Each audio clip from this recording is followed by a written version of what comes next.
poderes foi uma questão bastante conceituada por diversos pensadores contemporâneos, entre eles Platão, Aristóteles, Maquiavel, John Locke e, por intermédio de Montesquieu, ela foi aderida definitivamente no constitucionalismo.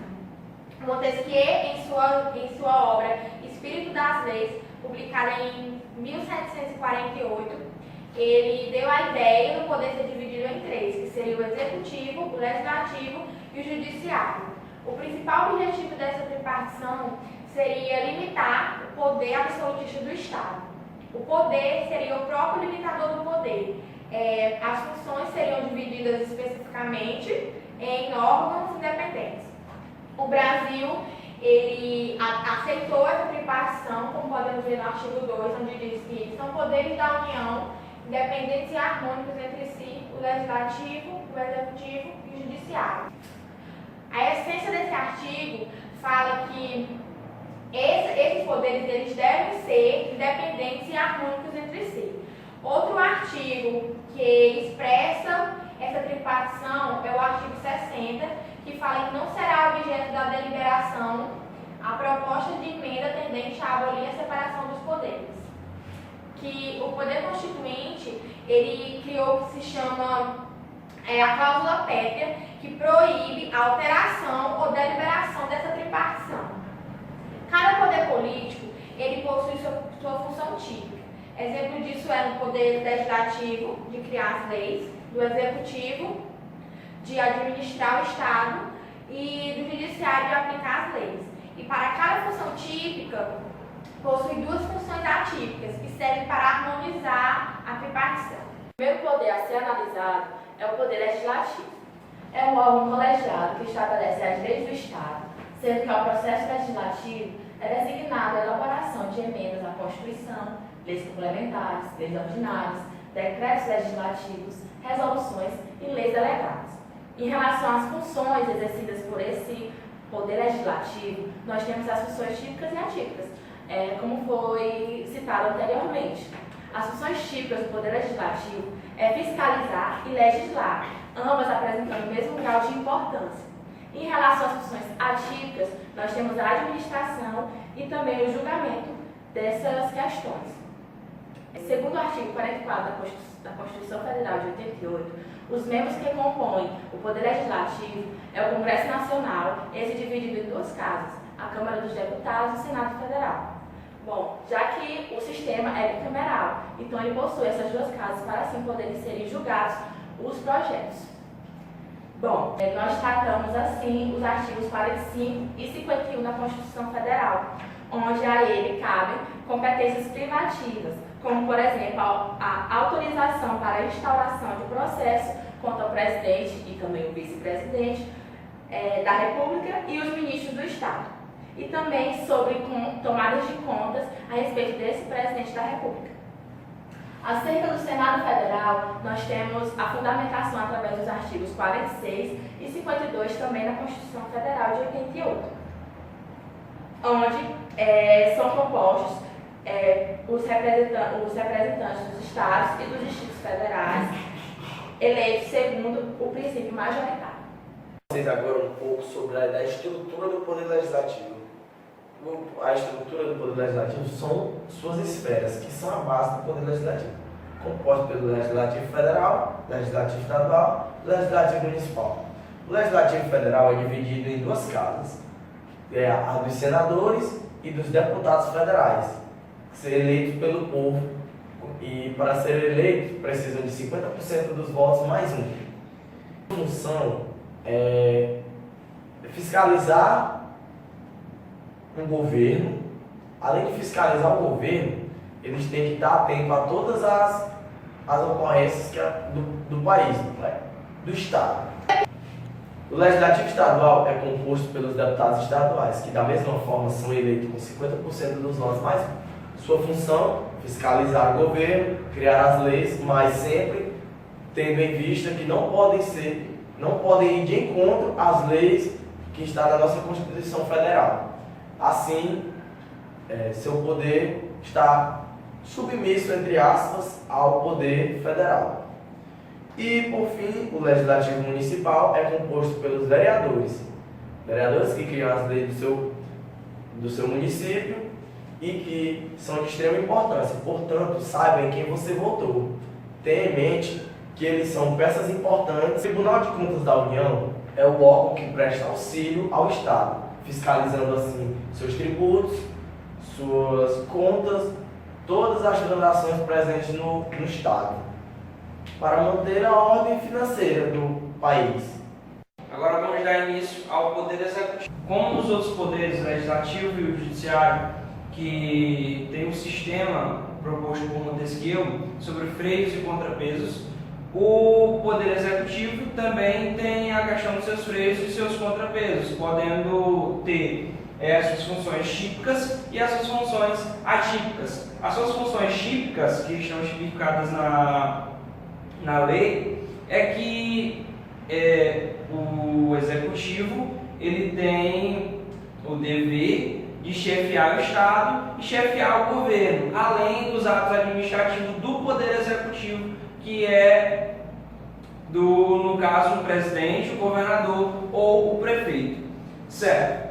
Nesse sentido, nós temos que o presidencialismo é o sistema de governo do Brasil, de acordo com o disposto do artigo 2º da ADCT, que são os nossos atos dispostos constitucionais transitórios. O Poder Executivo ele tem as suas esferas, que são as esferas do Poder Executivo, que são divididas entre os territórios federais.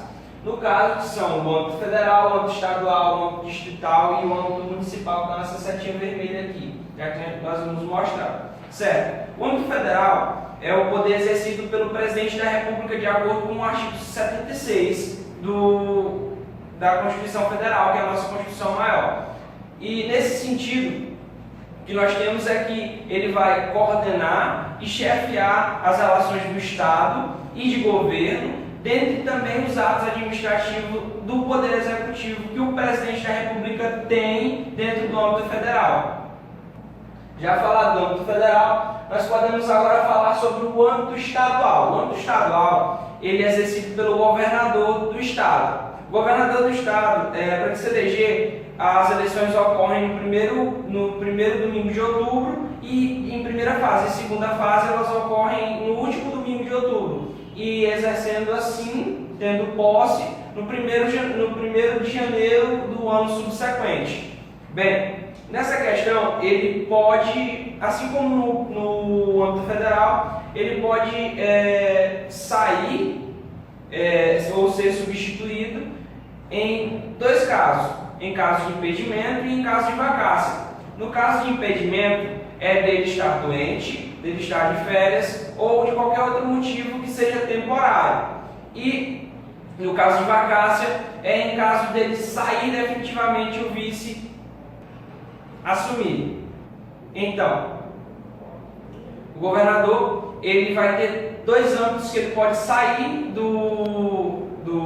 ser substituído, no caso, para o vice assumir, que é no caso temporário, que é impedimento, no caso ele pode estar doente, de férias, ou em qualquer outro caso que seja temporal, ou de vacácia, que ele sair de forma definitiva, ser cassado, por exemplo, e o vice assumiu, então ele morrer. Certo? No âmbito distrital, como está aqui, é a questão do governador. É o mesmo caso que acontece do governador estadual, só que o governador do distrito. O governador distrital ele vai ter um mandato de 4 anos, podendo se reeleger, assim como os outros, uma vez do ano subsequente ao seu mandato. Certo? Nesse sentido, nós também temos o âmbito municipal, que funciona da mesma forma, só que com o prefeito. O âmbito municipal, como já foi mostrado aqui no slide, acontece de acordo com o artigo 29, do inciso 3, ou melhor, do inciso 1º ao inciso 3º. E no âmbito municipal é de acordo com o disposto do artigo 77 da nossa Constituição maior, que o prefeito entra na primeira fase e a posse dele é no 1º de janeiro do ano subsequente. Podemos falar sobre as atribuições conferidas ao presidente da República. O artigo 84 da nossa Constituição Federal, ele traz as competências privativas atribuídas a ele. São tanto de natureza de chefe de Estado, no qual ele representa a República Federativa do Brasil em suas atribuições, como de chefe de governo, no qual ele pratica atos administrativos e de natureza política. As condições para a elegibilidade. As condições para a elegibilidade do presidente e vice-presidente, elas estão previstas na nossa Constituição e elas são as seguintes: ser brasileiro nato, estar no pleno exercício dos direitos políticos, alistamento eleitoral, domicílio eleitoral na circunscrição, filiação partidária, idade mínima de 35 anos, não ser inalistado nem analfabeto e não ser inelegível nos termos do artigo 14, parágrafo 7º. Essas são as condições para a elegibilidade do presidente e vice-presidente da República. O processo eleitoral. As regras para a eleição do presidente e vice-presidente da República, elas estão contidas no artigo 77 da nossa Constituição, que diz o seguinte: a eleição do presidente e vice-presidente da República realizar-se-á simultaneamente no primeiro domingo de outubro, em primeiro turno, e no último domingo de outubro, em segundo turno, se houver, do ano anterior ao do término do mandato presidencial vigente. Não haverá segundo turno se por acaso o presidente vencer, se o candidato ganhar em primeiro turno, o que se dá quando ele obtém a maioria absoluta dos votos. Posse e mandato. Está no artigo 78 da nossa Constituição e diz o seguinte: o presidente e vice-presidente da República tomarão posse em sessão de Congresso Nacional, prestando o compromisso de manter, defender e cumprir a Constituição, observar as leis, promover o bem geral do povo brasileiro, sustentar a união, a integridade e a independência do Brasil. Como diz o artigo 78 da nossa Constituição, o presidente e vice-presidente, eles têm que prestar o compromisso de manter, defender e cumprir a Constituição e promover o bem maior do povo brasileiro. O mandato do presidente da República ele é de 4 anos e tem início em 1º de janeiro do ano seguinte ao da sua eleição. E se decorridos os 10 dias para a posse e o presidente ou vice-presidente não assumirem por força maior, este será considerado vago. Impedimento e vacância dos cargos. Está no artigo 79 da nossa Constituição, que diz que substituirá o presidente no caso de impedimento e suceder-lhe-á no de vaga o vice-presidente. Então, vamos entender o que é vacância e impedimento dos cargos. Vacância é a impossibilidade definitiva para a função do cargo, em caso de cassação, renúncia ou morte do presidente. E impedimento ele tem caráter temporário, em caso de doença, férias, entre outros.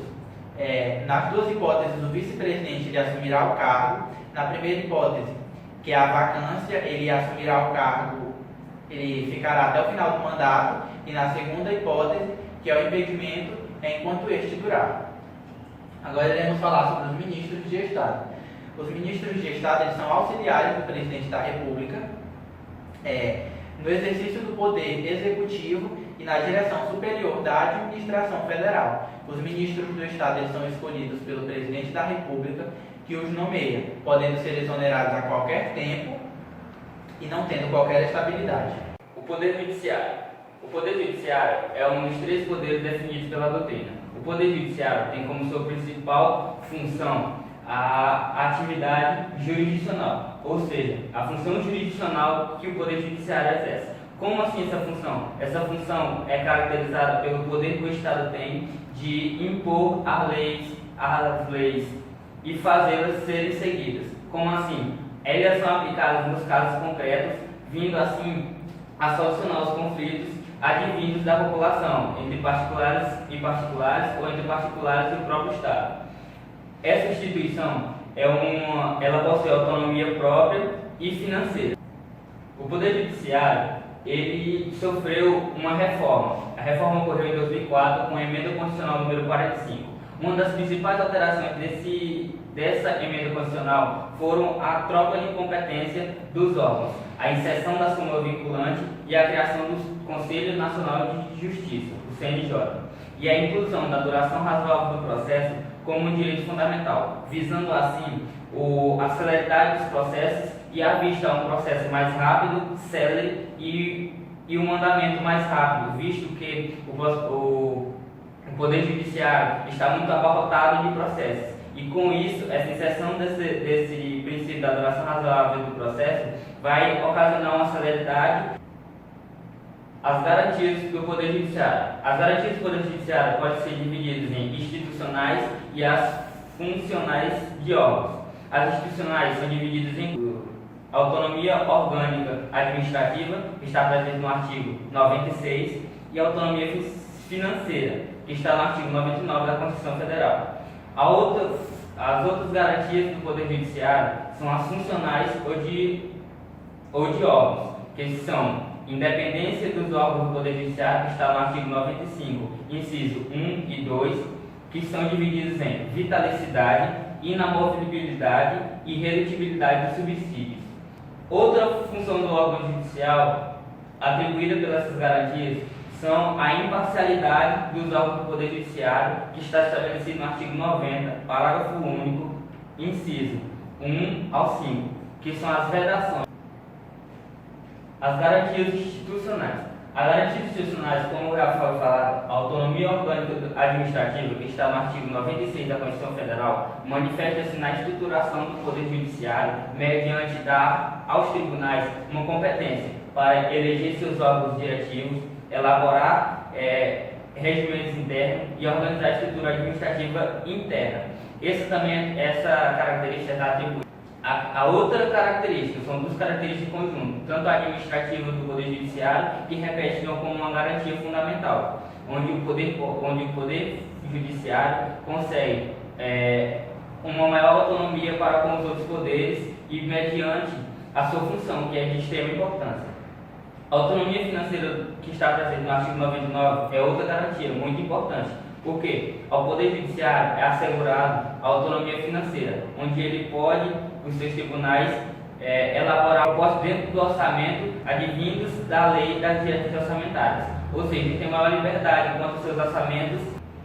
As garantias para assegurar a independência do Poder Judiciário são as maneiras com que o legislador previu para com o Poder Judiciário se torne cada vez mais independente e não está subordinado a nenhum outro. E principalmente visando isso aos magistrados, que uma das características é a vitalicidade, ou seja, o cargo de magistrado é vitalício. A partir de 2 anos, ele adquire essa vitalicidade. E no caso, ele só pode ser retirado do seu cargo de acordo com o seu tribunal que ele serve.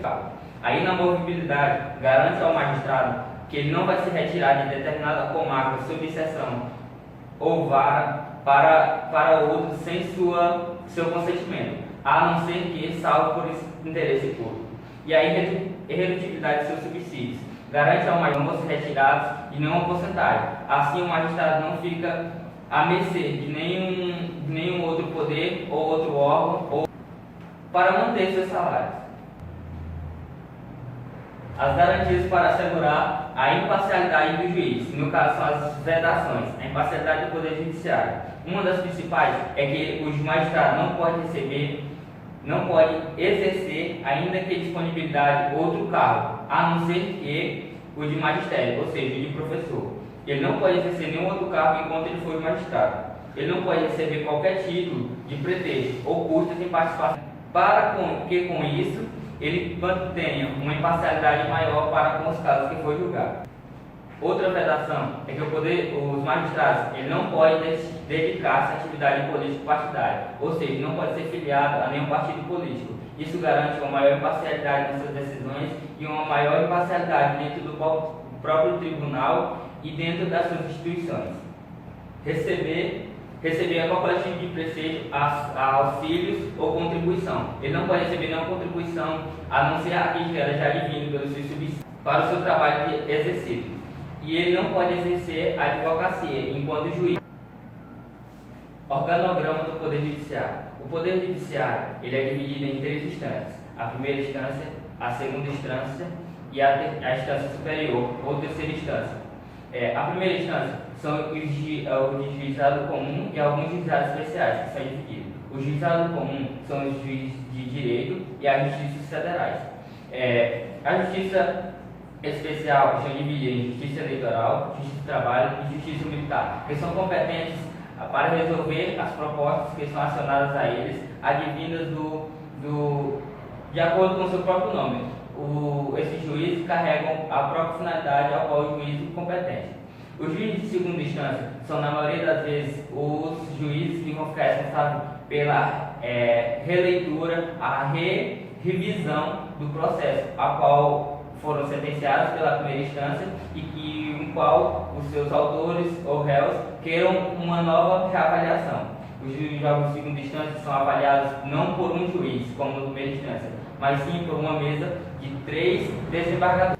Caso o autor ou réu ainda queira uma nova revisão do processo, a instância superior, no caso, a instância superior são responsáveis não pela revisão literal do processo, e sim pela revisão do direito, ou seja, eles vão analisar no caso se o direito que ali foi aplicado está essencialmente correto.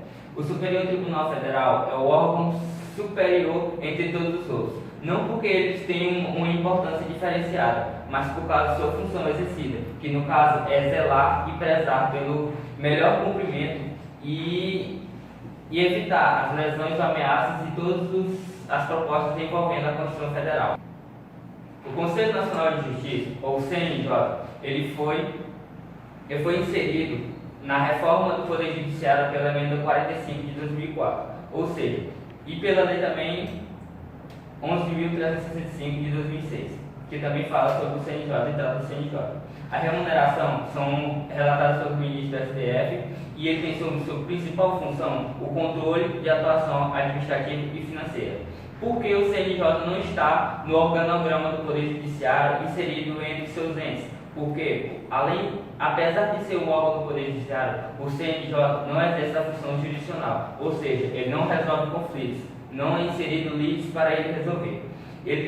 Outra função do CNJ é o controle dos deveres funcionais da maioria dos tribunais. A composição do CNJ é de 15 membros, composto por pessoas de 35 a 66 anos, com mandato de 2 anos, admitida a recondução. Compete ao CNJ, segundo o artigo 103b da Constituição Federal, zelar pela autonomia do Poder Judiciário e pelo cumprimento do Estatuto da Magistratura, zelar pelos princípios da legalidade, imparcialidade, imoralidade, publicidade e eficiência do Poder Judiciário e da administração pública, referente direta e indiretamente à União, ao Distrito Federal e aos municípios. Definir os aspectos da gestão do Poder Judiciário com um planejamento estratégico aos planos de meta e os programas de avaliação institucional. E por último, outra característica do Conselho Nacional de Justiça é receber reclamações contra membros do órgão do Poder Judiciário. Ou seja, o CNJ foi inserido pela emenda 45 com a principal função de administrar o funcionamento do Poder Judiciário, e não como um órgão verdadeiramente que vai exercer o poder jurisdicional. E as funções essenciais da Justiça. Carreiras que provocam a atuação do Poder Judiciário, que tem em comum suas características a inércia como garantia da capacidade. Uma das funções essenciais da Justiça é, como já foi falado, resolver conflitos, solucionar conflitos. E uma das características do Poder Judiciário é a sua inércia, ou seja, o Poder Judiciário, enquanto só um poder, fica parado e só vai agir mediante ser acionado por os interessados. E assim o Poder Judiciário, após acionado, é que vai tentar resolver esse conflito de maneira definitiva. Dos órgãos do Poder Judiciário. O Poder Judiciário é composto pelo Supremo Tribunal Federal, Superior Tribunal de Justiça, além dos tribunais federais e estaduais, temos os tribunais e juízes do trabalho, tribunais e juízes eleitorais, tribunais e juízes militares, tribunais e juízes estaduais do Distrito Federal e território. Supremo Tribunal Federal. O STF é o órgão máximo do Judiciário brasileiro. Sua função é zelar pelo cumprimento da Constituição e dar palavra final nas questões que envolvam normas constitucionais. É composto por 11 ministros, indicados pelo Presidente da República e nomeado por ele após a aprovação pelo Senado Federal. Abaixo do STF está o STJ, cuja responsabilidade é fazer uma interpretação uniforme da legislação federal. É composto por 36 ministros, nomeados pelo Presidente da República, e são escolhidos pela própria Corte. Os ministros do STJ também têm de ser nomeados pelo Senado antes mesmo da nomeação do presidente do Brasil. O STJ julga casos criminais de relevância e que envolvam governadores de estados, desembargadores e juízes de tribunais regionais, federais, eleitorais e trabalhistas e outras autoridades. Além dos tribunais superiores, o sistema judiciário federal também é pela Justiça Federal Comum e pela Justiça Especializada, que é a Justiça Eleitoral, Justiça do Trabalho e a Justiça Militar. Justiça Federal. Justiça Federal Comum pode processar e julgar causas em que a União, autarquias ou empresas públicas federais sejam autoras, réis, assistentes ou oponentes, exceto aquelas relativas à falência, acidente de trabalho e aquelas do âmbito da Justiça Eleitoral e a Justiça do Trabalho. Temos também a Justiça do Trabalho. A Justiça do Trabalho julga conflitos individuais e coletivos entre trabalhadores e patrões. É composto por juízes trabalhistas que atuam no Tribunal Superior do Trabalho. A Justiça Eleitoral, ela tem o objetivo de garantir o direito ao voto, direito religioso preconizado pela Constituição. A Justiça Eleitoral regulamenta os procedimentos eleitorais. Na prática, é responsável por organizar, monitorar e apurar as eleições, bem como por diplomar os candidatos eleitos. Também pode decretar a perda de mandato seletivo federal e estadual e julgar irregularidades praticadas nas eleições. Justiça Estadual. A função da Justiça Estadual é processar e julgar qualquer causa que não seja sujeita à Justiça Federal Comum do Trabalho, Eleitoral e Familiar.